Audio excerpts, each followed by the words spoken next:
So in this RBC Direct Investing tutorial video, I'll be showing you guys how to buy an ETF on RBC Direct Investing. So once RBC Direct Investing is opened up on the home screen here, I want you to go to the bottom and either go get a quote, search up name or symbol, or go to the very bottom, press on the yellow circle, and then press on place order.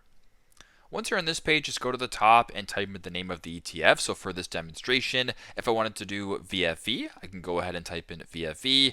I know it says it right here, but let's go ahead and select VFE. Now once you're on this page, you can go ahead and select the account that you want to invest in. So if you have different accounts, maybe you just have a non-registered, a TFSA, FHSA, whatever the case may be, you can go ahead and select your account. So I'll do that right now. So once your account is selected, you can go to the bottom and type in action. So if I were to go ahead here and type in action, I can go buy or sell. I can also go to where it says market order type right here and then do market, limit, or stop limit. So for this demonstration, I'll go to buy and I'll keep it at market. Once that is done, you can go ahead and type in the amount of stocks that you want to buy or the quantity. So if you wanted to buy 5 shares, you type in 5 shares. It'll then show you the estimated value. Then at the bottom, it'll show you the estimated value plus the commission and the total that you would be paying. And if all looks good, you can go to the bottom and place the order for the stock, or I guess in this case, the ETF this way. So very simple, very straightforward. That is how to buy an ETF on RBC Direct Investing.